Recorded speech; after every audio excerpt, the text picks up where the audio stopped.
Hello, I just wanted to talk to you today to address an issue about racism and human evolution and also touch on religion. According to Charles Darwin's theory of evolution, all of life started from a single-celled organism.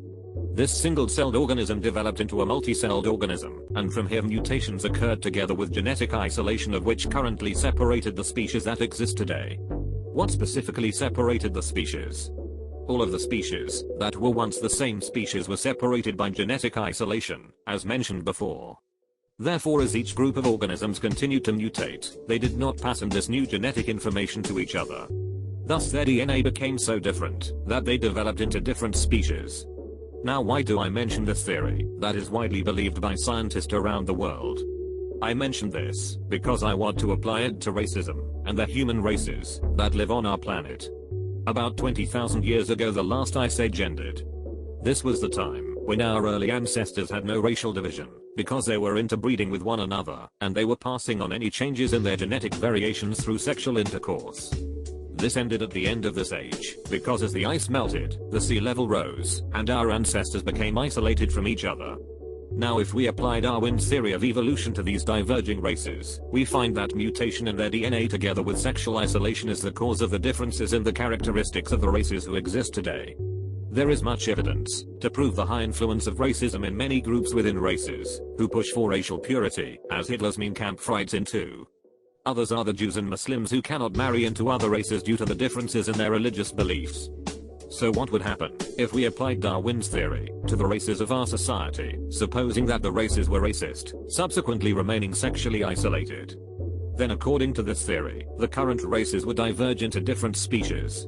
This may take as little as 40,000 years, as there is evidence to suggest that it took Neanderthals 65,000 years to diverge into our species, as the first fossils dated back 100,000 years ago, and their species became extinct 35,000 years ago. This is exactly the time when our species came into existence. Now, what are the possible implications of this? I believe if we diverge into separate species, or perhaps even sooner, we could probably end up competing for the world's resources, possibly see each species that didn't reside to theirs as a possible threat, and perhaps compete via religious supremacy. This could be very dangerous, because 9 countries in the world are nuclear powers now, with more yet to follow, 5 of which are not Anglo-Saxon in culture, and which have much larger populations, ideal for invasion. Therefore, I truly believe that at the very least, all of the races who comprise of the nuclear power should combine their DNA through sexual intercourse, or by a government movement of IVF, considering different races may have become physiologically accustomed to breed with people of their own race.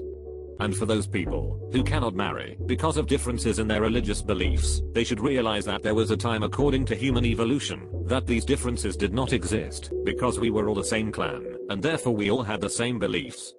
This may also imply that all religion was the same, if indeed religion existed, as Darwin's theory implies. We evolved from Dryopithecus, that is the common ancestor of apes and humans, not Adam and Eve. What's more, a fossil of a jaw was found from Dryopithecus fontani in France in 1856, proving the link between humans and apes.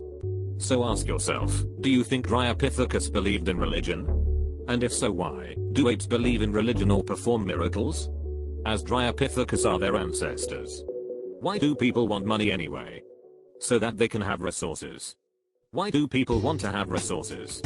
According to psychologists, the answer is to attract a mate. Why do people want to attract a mate? The answer then lies in one's instincts, in the part of the brain where our cerebellum lies, and the answer is, so that one could have an alpha offspring.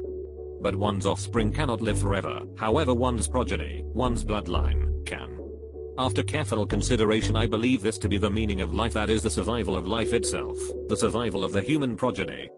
By this I'm not saying money is not important, after all greed helps us strive and work, but it is not the meaning of life.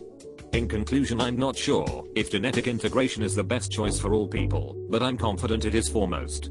I also believe, if it doesn't occur, there will be the potential for the biggest war the world has ever known. Let us grow together as one, eternity.